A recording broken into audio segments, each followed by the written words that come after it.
Aries in the subheading rather, of Aries miracles. Page 65, take a look at the page. Page 65, the link to the PDF, it's a free PDF, is in the description area of this video. So make sure you download the PDF, okay? Make sure you download it. All right, let's get going. I'm going to begin on the second paragraph. The cure of the paralytic that's mentioned in Mark chapter 2, verse 1 through 12, and the cure of the man with the withered hand concern the most common disorder of spiritual life, or the most common disorder of the spiritual life. Now, y'all need to go back and listen to Aries in the Gospels number 6 to understand fully what we're talking about. But let me give you this one piece of review. This is in the first paragraph on page 65. Although J.C. the Christ figure heals many people of various diseases, there are 4 specific healings. There are 4 specific healings, of which has an Aries signature. Okay, so Jesus healed 4 people, and the story and the symbology suggest that they are Aries. Okay, in other words, those healings are astrological. They contain an astrological message. All right, so let's go back into it. We did 2 in Aries number 6. Okay, so let's continue. So number 3 is the cure of the paralytic, the cure of the paralyzed man, and the cure of the man with the withered hand. So there's our 4. Concern the most common disorder of the spiritual life. Now you should think carefully when you hear terms or phrases like spiritual life. Okay, so this is a connotative meaning. That means that the definition of this term, spiritual life, is different from the denotative or etymological meaning of spiritual. Y'all got that? So that means there wasn't some imagination put in here, and it wasn't just for fun. That imagination is put into a new definition of spiritual and combined with life to get you to create an image in your mind, and then to get you to think in terms of that image. You guys got that? Why is that necessary? Well, the same reason when you watch a movie like Harry Potter, they show you all of those images so that they can capture your imagination and take you in your mind to that place. Y'all got it? Take you into that place in your mind, and then you're caught up in the story. And once you get caught up in the story, now it's easy to get you to believe, get you to accept, to get you to participate in the story. Y'all got that? Get you to participate in the gospel, to feel sympathy, empathy, to fear, to be joyful, etc., etc., etc., because now you have included yourself in the story. Narrative transportation. Narrative transportation. So let's continue. Okay. So the story of the paralytic and the man with the withered hand, the deformed hand, concerned the most common disorder of the spiritual life, which is what according to them? Spiritual impotence, having no spiritual power. That's the most common disorder that men have according to the author and religious people or the religious institutions. spiritual lack of power, or lack of spiritual power. Its main symptom is the sense of powerlessness we feel in regard to the past. So for example, let's say you were adopted. You don't know why your parents allowed you to be adopted. Let's say you've never seen them, you've never had a discussion with them. So you have all of those unanswered questions, right? About your self-worth. Why didn't they want you, etc., etc. Or let's say you come from a family that's highly narcissistic. Say your father is or was a narcissist. Your mother is or was a narcissist. Your mother had borderline personality disorder or bipolar disorder, or both borderline personality disorder and bipolar, or one or more of your parents were schizophrenic, alcoholics, drug addicts.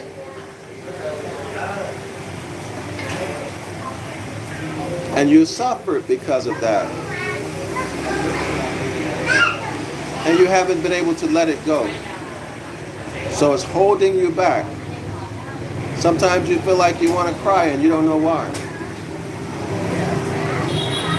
Or sometimes you just feel depressed, or it's interfered with your ability to have a healthy relationship with a man or a woman, or even your little ones, your seed and your kin. All right? Its main symptom is that of powerlessness, of the powerlessness we feel with regard to the past.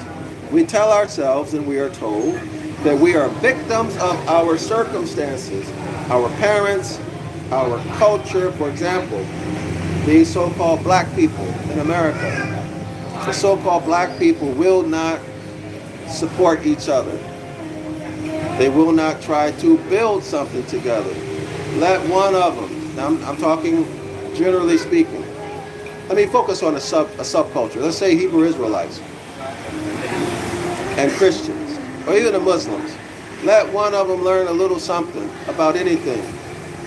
Generally, not all the time, but generally what happens is that they want to go create arguments, debate people, try to destroy people's reputations, try to force people, or try to force them out of business or out of practice. Why? Because they learned a little something, now they want to go and debate and challenge and try to be somebody by destroying or slandering other people who look like them, because they're a coward. On the one hand, a coward. They're afraid to go and take that type of energy to the ones who are oppressing them, which logic tells you if you're going to be like that to the people who oppress you, or to those rather who oppress you, not to those who suffer with you. But they want to go and destroy, put you down, talk trash about you in the street, instead of coming together and creating something. Like Dr. Clark said, start manufacturing a safety pin. Start manufacturing underwear. Come together and sell a product. Build a business. Build within your community. Create something of value so that you can gain some independence from those who oppress you. See, this is common sense, and that's self-preservation. All right, but the psyche of the so-called black man has been shattered. And the black man sees his reward in destroying people who are classified and look like him, classified the same as him and look like him. Because he sees that as the demonstration and the expression of what power and good and money is. We tell ourselves, and we are told, that we are victims. You are victims of these black people who, no matter what you do, won't support you, who, no matter what service or product you provide, they won't buy from you. They go and buy from somebody from a different country right next door to you. Do everything they can, go out of their way to shut you down and to humiliate and disgrace you. So you feel like you're a victim because you're born into this group of people. A lot of us feel this way. You're a victim. If only I were, for example, a hybrid troglodyte nigger. They support each other. You can easily go into business. They'll buy from you. They won't buy from other people. They'll buy from you, from each other. But woe is me. I was born into this group of black people who just want to see me fail. So victim mentality. Victim of your circumstances. Victim of your parents. Victim of your culture. Victim of your society. The claims of the past upon us are so great. Y'all got that? Claims. It kind of sounds like somebody who's making a claim against you. The claims of the past upon us, or the claims of your past, are upon you. They are so great that you feel incapable of throwing them off. Those claims are so strong. There's so much evidence to support those claims that you feel that you cannot prove them wrong. You cannot prove those claims wrong. You cannot escape those circumstances. Right? That's your blood. Your father, your mother, that's your blood. Your siblings, that's your blood. Yeah, they do me wrong, but that's my blood. So I'm going to keep on hanging around them, letting them victimize me. Because that's your mother, that's your father, that's your sister, that's your brother. Okay? So this belief that you have, that's my father, that's my mother, that's my sister, my brother, you cannot escape their tyranny or tyranny. People might look at you like there's something wrong with you. All right? So you feel like you can't get out of the situation. Because if you do, you're wrong, because that's your blood. That's your family.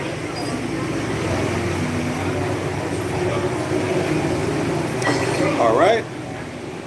The claims of the past upon us are so great that we feel incapable of sloughing them off, of starting again. There you go. There's Aries, starting again.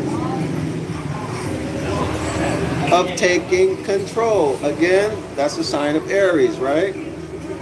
We are born or carried along on a symbolic stretcher.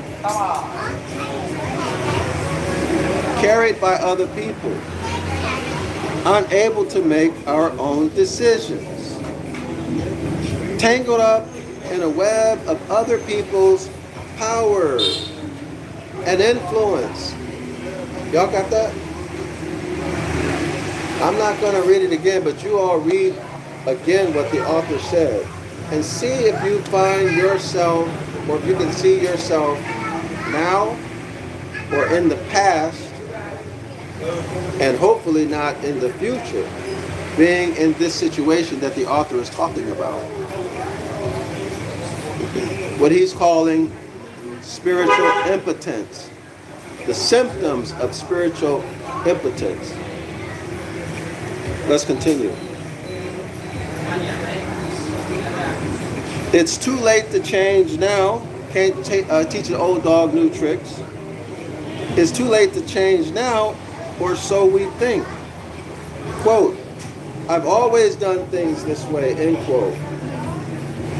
This is spiritual torpor, whatever that is. I don't know what that is. Y'all look it up. And we've got all, I'm sorry, let me repeat that. And we've all got it, the hardship, or had it. J.C. the Christ figure says, two things to the paralyzed man, which, as the story makes clear,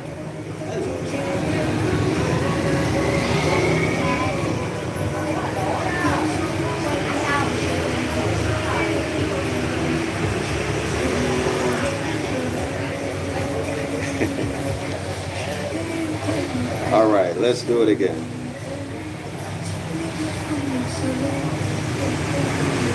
JC says two things to the paralyzed man, which, as the story makes clear, are really the same thing. So JC said two things to the paralyzed man, which are the same thing. So right away, we should think what? He said it twice because he was emphasizing it. He said it once and then he paraphrased it and said it again, which means emphasis, okay, y'all? So here's what he said. Quote, your sins are forgiven, end quote. And the second thing he said, take up your bed and walk, end quote. So according to the author, take up your bed and walk, meaning the act of walking itself is the same as being free of sin. The punishment of sin has been lifted off of you. So getting up and walking, or walking itself, and being without sin is the same thing. Y'all think about that. Also think about sin. Who is sin? Sin is a deity. Did y'all know that? Yes, sin is a deity. Sin is a deity. Which deity is sin? Google search it. Find a PDF, find an article, find a book, an old one, and read it so that you know who sin is. And sin is associated with what? And who?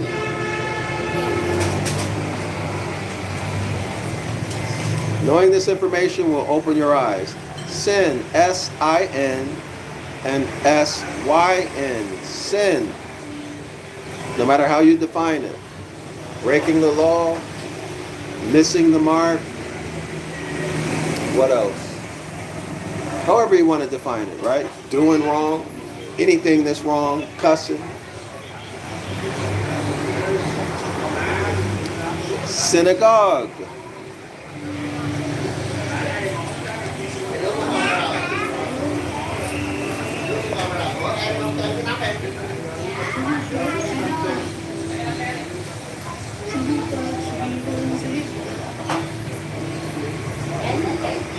Okay, let's continue. Your sins are forgiven is not uttered as some magical formula which will ensure a passage to heaven. It is a statement of fact. It means that the past is over. So leave it. Don't allow it to cripple you. Y'all got that? Don't let your sins cripple you. In other words, in today's world, something very mild, but very common.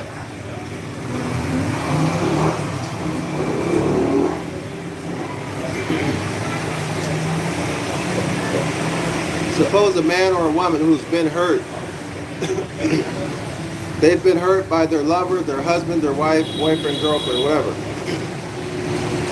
And then they bring the pain and the fears that they obtained in their previous relationship, they bring it into the next relationship. Now that's going to completely destroy the next relationship. It's just a matter of time, right? Yes, it's just a matter of time. The past is the past. Let it go. A new beginning means what? You let go of the fear associated with the past. Now, letting go of the fear does not mean letting go of the learning experience. See, you can learn something, and when you learn it, you're no longer afraid of it. But as long as that fear is still there, you're still afraid of it. So you haven't learned. You may have become aware, but you have not learned. Because once you learn, and that learning process is complete, you no longer have the fear. All right, y'all? The fear is gone. It's replaced with what? Knowledge.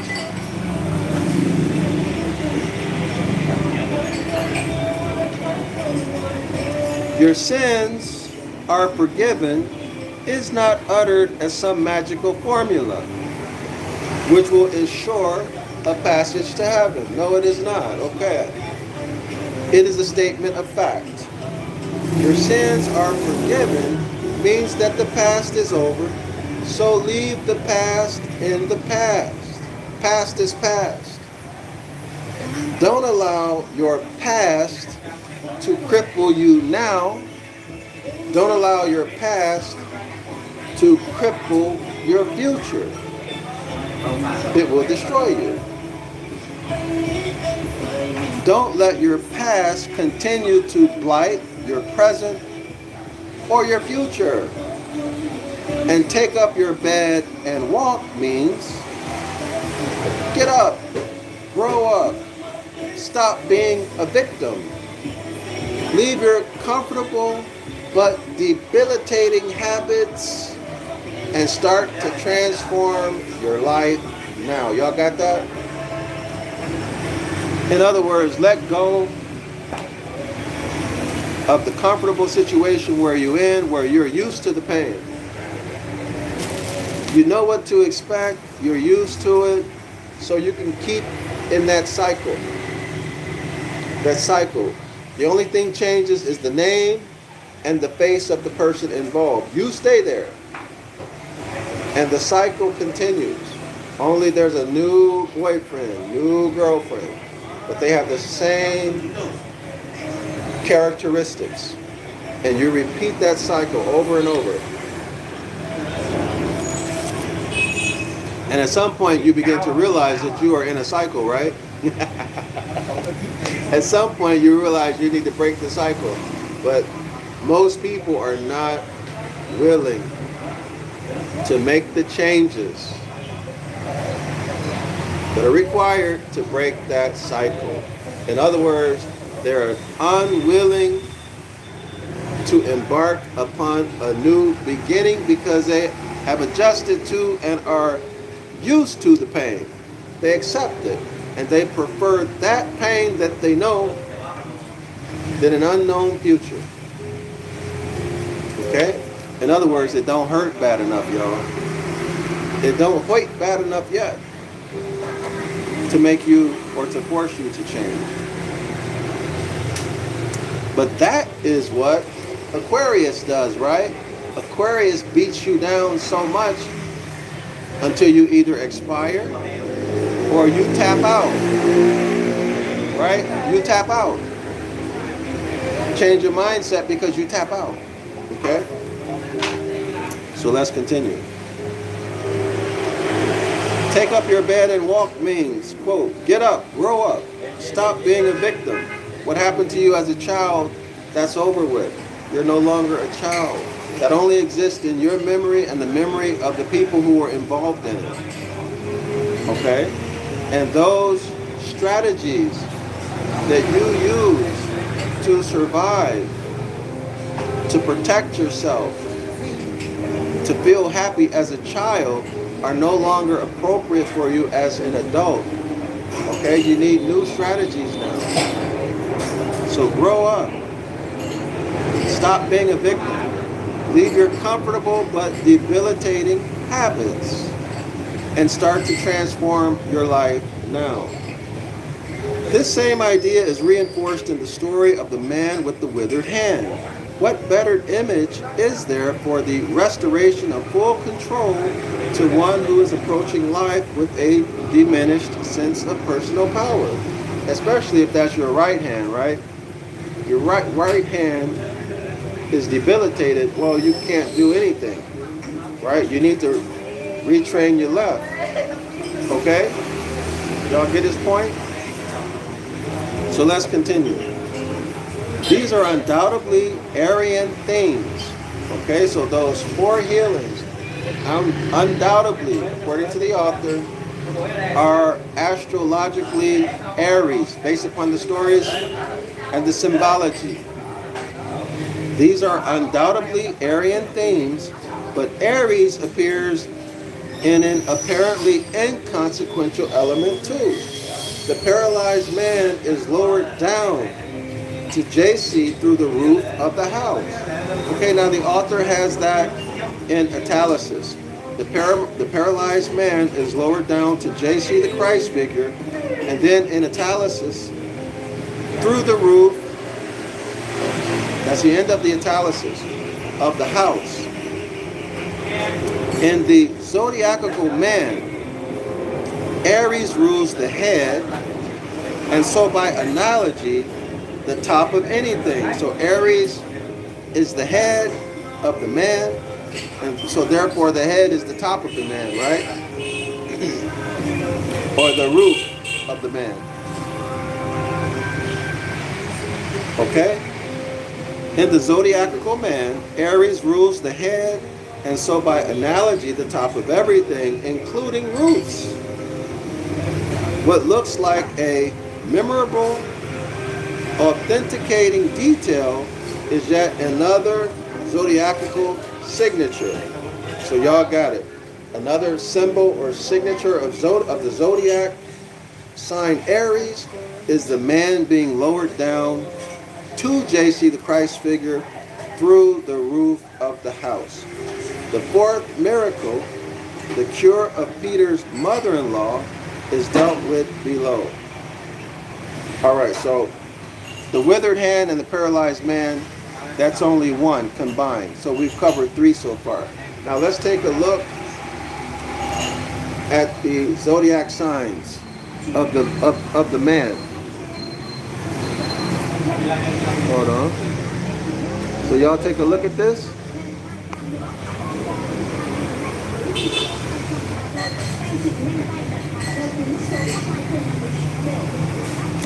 Okay, now this is why you need to have a copy of the book.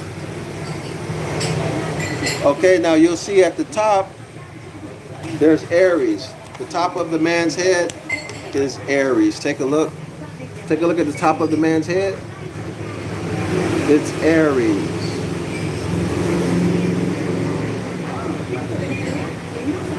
The top of the man's head is Aries. All right? That verse, they lowered the man down to JC through the roof of the house, according to the author, is a signature or a sign of the constellation or zodiac sign Aries. There you have it. Now let's take a look at this. Gemini, the shoulders.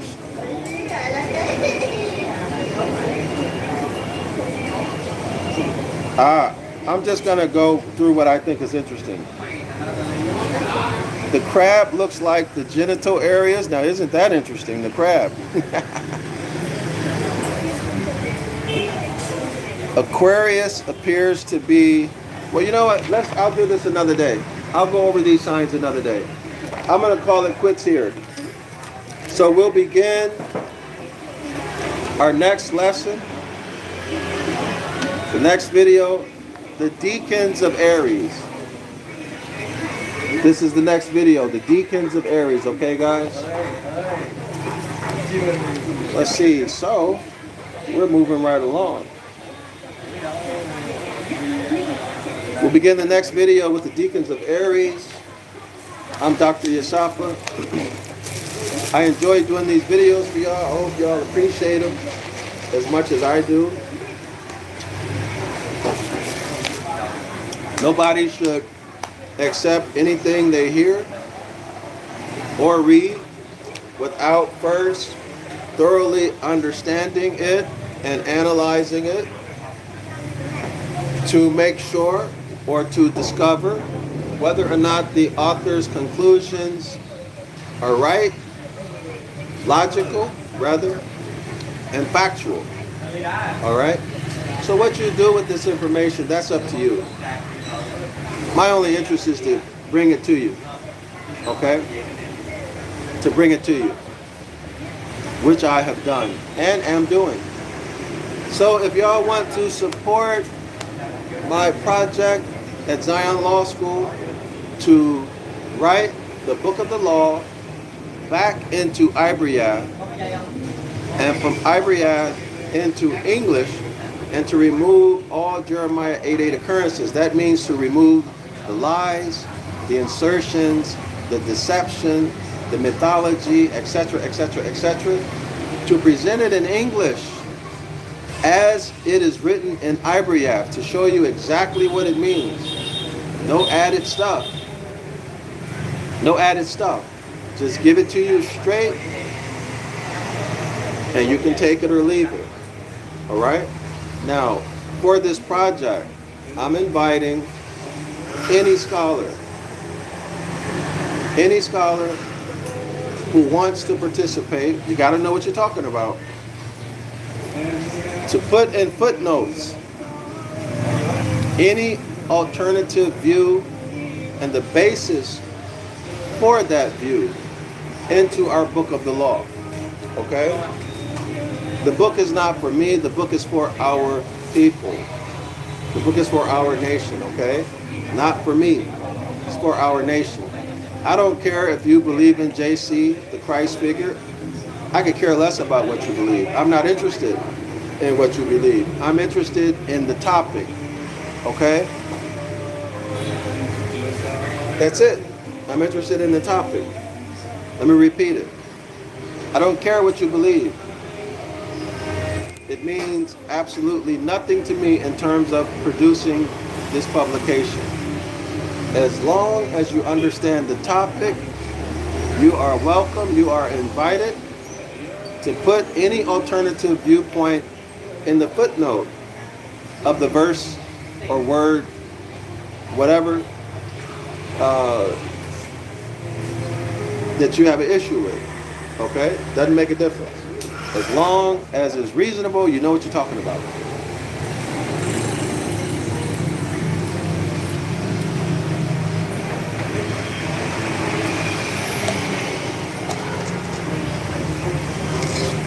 Y'all like and share the video, please. Make sure y'all subscribe to the channel. Don't leave here without subscribing if you're still here. If you've been here more than 5 minutes, like and share the video. Y'all can see that YouTube doesn't want us, our people, thank you, to have this knowledge. They do not want us to have it. Have y'all seen that they have tightened up? I guess they're putting the screws to me, right? Because now the algorithm, I mean, it's barely what, maybe 14, 12 people in 24 hours in a week? Well, no, over the last several days, I think 20 people have seen the videos, right? But, y'all go back and check it yourself. So anyway, do what you can. Subscribe, like and share the video, share it on your social media, and if you like these videos, the content, feel free to support with your Federal Reserve notes. All right, the PayPal and Cash App is in there, but I prefer you buy my books. I have links to my books in the description area of the video. We have an Ibaryath dictionary. We have Ibaryath books that tell you exactly what Deuteronomy chapter 28 means. Okay? We have classes you can take, 506 The Curses course if you want to support that way. Enroll in the 506 The Curses course. It's Saturday, every Saturday at 10 a.m. In the Curses course, you'll learn not only the etymology, the literal meaning of the verses, but included in that literal meaning, if there's any reference to astrology, if there's any reference to natural law, if there's any reference to constitutional or treaty law, I'll bring it to your attention. Okay? So you get the whole thing in the class. All right? You get the whole thing in the class. Anyway, I'm out.